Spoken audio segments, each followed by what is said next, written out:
ini saya berada di kediaman Ako Andika.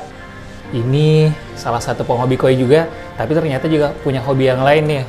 Ya, apa nih namanya? Reef tank. Reef tank ya. Aquarium laut. Nah, jadi ini kalau koi kan air laut, air tawar. Nah, ini kalau reef tank pasti air laut gitu ya. Iya. Untuk kayak gini-gini kok Pak, yang karang-karang kayak gini-gini memang hidup semua nih apa gimana? Hidup semua ini, hidup semua. Nah, kalau yang kayak ini kan kita lihat ini biasanya kalau kita snorkeling. Nah, jenis yang ini yang ada lebih di atas nih. Kita sebutnya SPS. Jadi yang kalau kita snorkeling lihat koral-koral kayak gini, nah itu yang SPS sebutannya. Yang polipnya lebih kecil. Ada lagi kalau misalnya kita nyelam lebih jauh lebih ke dalam lagi. Itu namanya ada LPS, large polyp. Jadi polipnya itu kayak sejenis mulut gitu. Ada yang kecil, ada yang gede. Tapi gerak gitu. Gerak. Itu batu karang kan ya? Iya, sama kan yang batu karang sama yang itu kan? Cuma beda, secara jenis beda. Secara jenis beda dia. I see. Jadi di reef itu ada SPS, small polyp, ada large yang jauh di dalam nih, bisa 10 meter ke bawah, 10 meter ke bawah dari gitu. Permukaan laut ya. Gitu. Ada juga yang jenis-jenisnya kayak softy, mushroom, nah kayak seperti ini zoa gitu. Kayak gitu. Waduh, banyak istilahnya Jadi ternyata. banyak Nah, kalau untuk ikan-ikannya ini khusus memang air laut punya. Ya. Cuma ikannya ya yang standar-standar di kita yang maksudnya harganya murah meriah. Jadi ibaratnya kalau misalnya ini tanknya ini tetap untuk menu utama itu adalah si koralnya ini. Nah, si ikan-ikan ini hanya pemanisnya aja ya. Pelengkap. Sama mereka ikan ini kayak kan koral ini ibarat hewan kan. Hewan ini di dalamnya itu ada semacam alga gitu, semacam alga. Mereka namanya itu zooxanthellae. Jadi mereka simbiosis sama koral.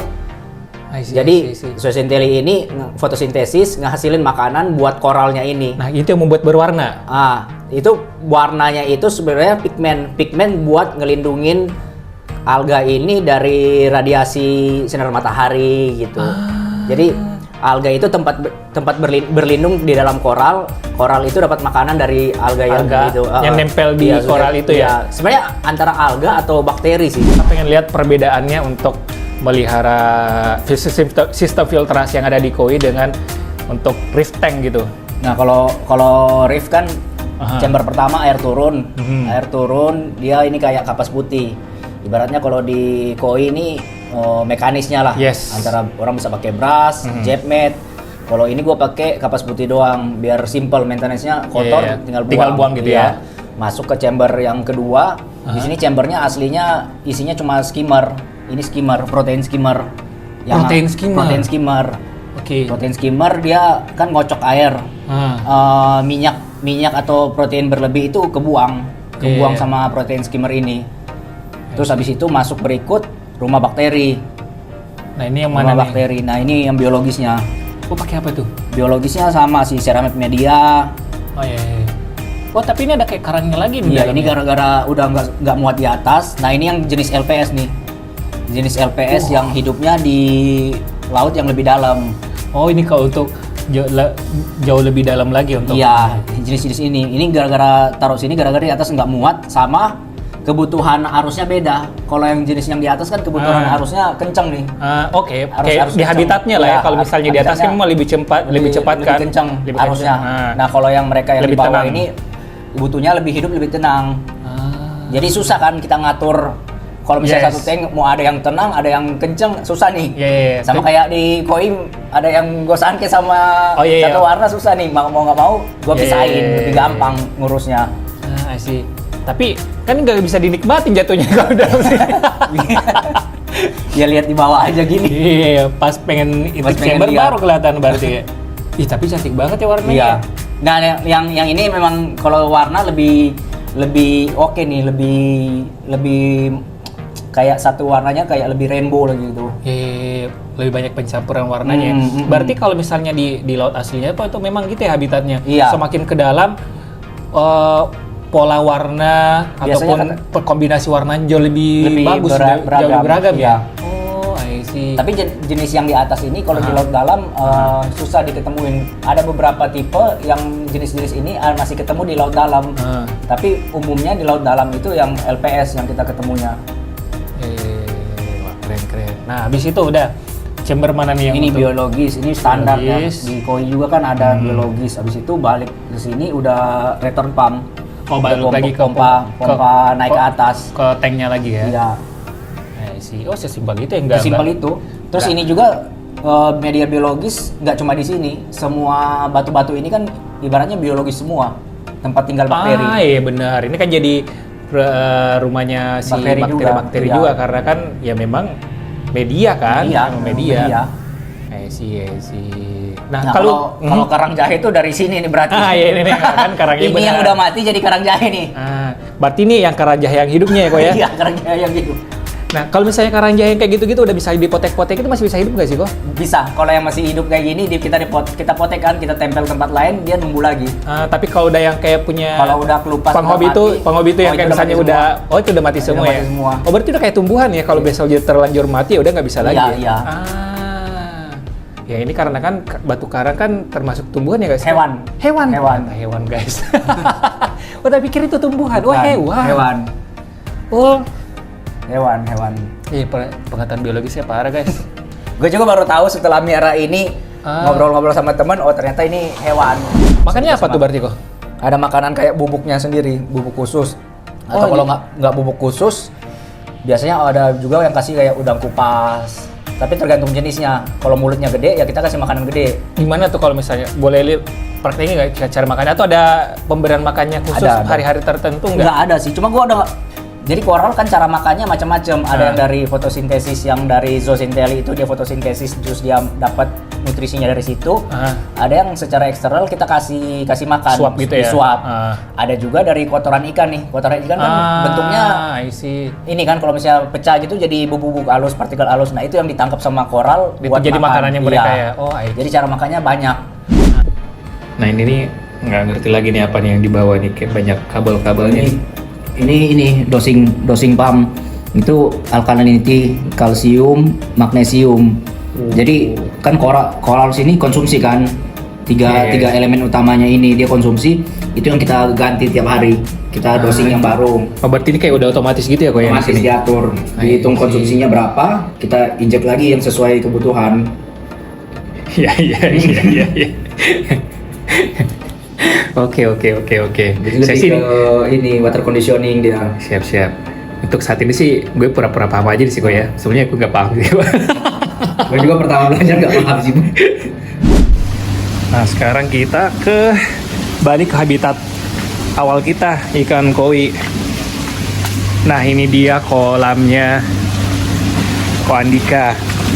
Kali ini kolamnya berapa nih kok? Ukurannya, dimensinya 5x2, dalamnya 80 cm, miring 1 meter ya. 5x2 berarti hampir 10 ton ya? 10 ton. Ya, 5x2, 10 ton. Kolamnya sih memang terlihat biasa-biasa saja, tapi coba lihat sistem filtrasinya guys. Nah, coba kurang canggih apa coba nih sistem filtrasi eksternalnya. Biasanya kan filter eksternal itu kan pakai tong-tong gitu ya kok ya, pakai tong atau fiber apa gitu. Nah ini pakai apa nih kok? RDF ya kok ya? RDF. Wah gila sih. Kenapa sih kepikiran pakai RDF nih kok? Biar nggak. Kalau misalnya kemarin kan pakai chamber fiber. Tiap minggu gua angkat media, dia bersihin. Gara-gara sistem backwashnya nggak oke. Akhirnya ganti RDF buat mekanisnya biar nggak terlalu capek tiap minggu. Ya Allah, salam. Tapi gila sih nggak RDF juga sih kok, gokil sih nih. Gila. Nah, ini boleh intip gak sih kok RDF-nya dan chamber apa ya namanya ini ya? Chamber fiber tapi chamber fiber yang canggih nih, nggak kayak di rumah saya nih guys. Yang sampai berasal-asalan. Nah, ini berat banget kayaknya. Berat ya aku ya? Lumayan. Nah ini kita ke chamber pertama dulu nih, pakai RDF. Coba kurang powerful apa coba ini? Ya, ini KC berapa nih kok? KC 30. KC 30. Wah ini berarti untuk 30 ton berarti ya? Kolamnya 10 ton tapi dihajar pakai 30 ton. Gila. Nah, ini nih Kalau kan nanti ini suatu saat bikin kolam baru bisa angkat pindah. Oh itu dia. Kenapa sih kok nggak bikin sekalian aja di sini? Misalnya yang ditanam gitu-gitu. Ya karena ini nggak di sini kan cuma nyewa. Kalau mau pindah pasti bakal bikin kolam yang lebih benar. Karena ini ya kolam kayak gini ayam nggak bakal oke banget. Wah gila, sini namanya penghobi nih guys. Penghobi gila. Nah ini dari RDF masuk sini ya. Udah biologi semua sisanya. Oh langsung biologis ya. Biologi semua. Siap. Nih saya bantu dulu deh. Kita angkat dulu, bentar.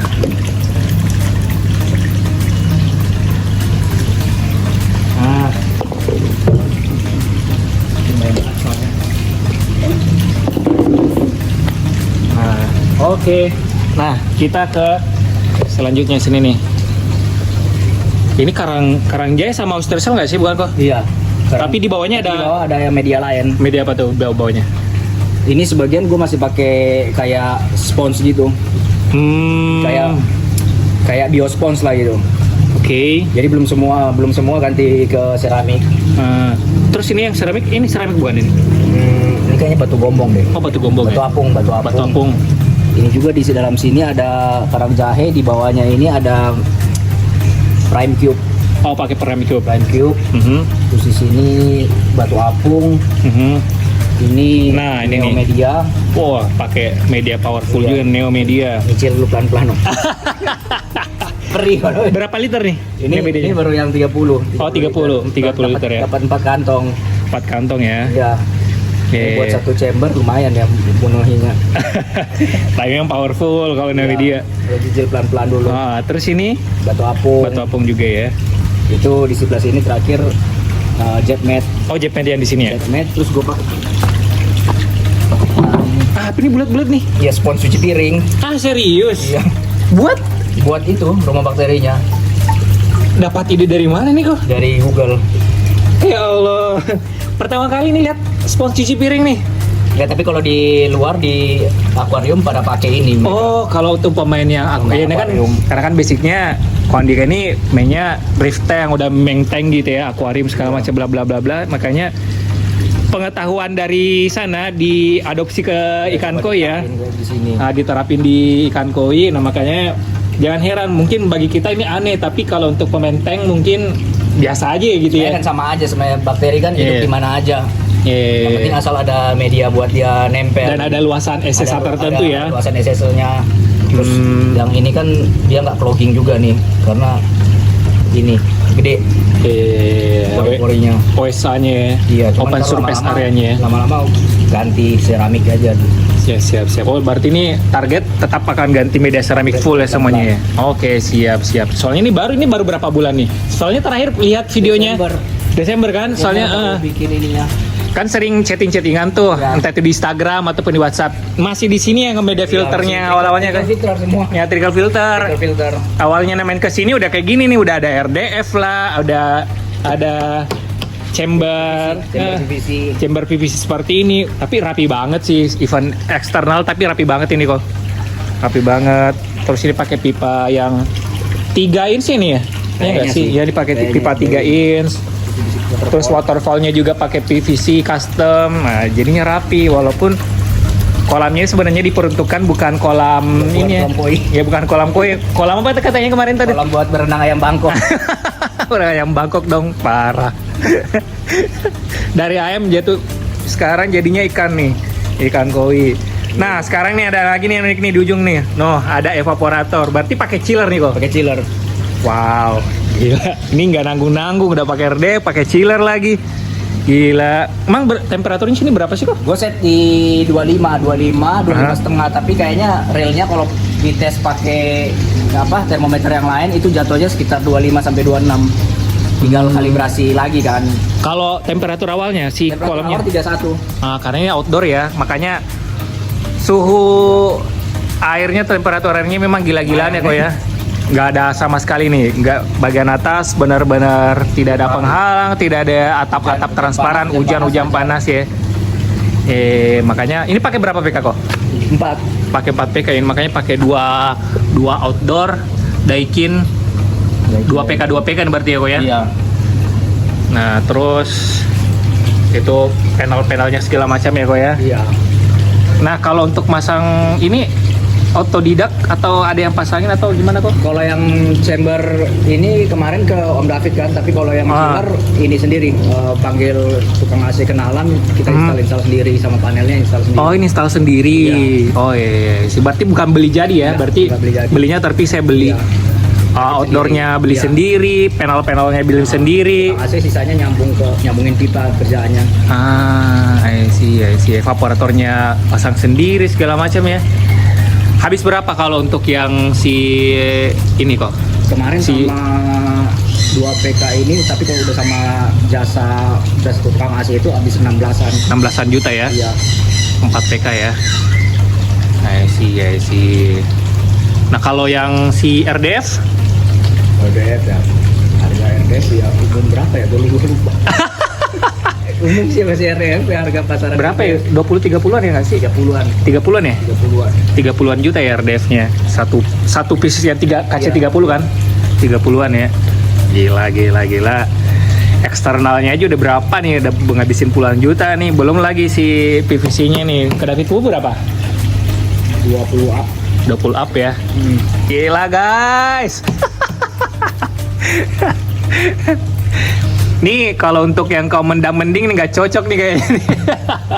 Pasti mikirnya, daripada kayak gitu mending bikin kolam ya. Kalau untuk mendang-mending sih memang nggak diperuntukkan ya guys ya.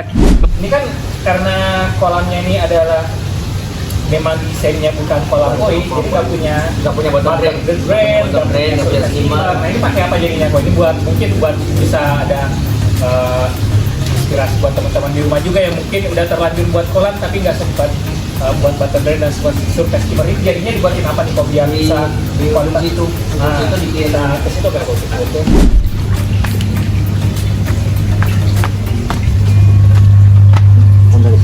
Oh ini sih Om. Ini apa nih? Standing bottom drain.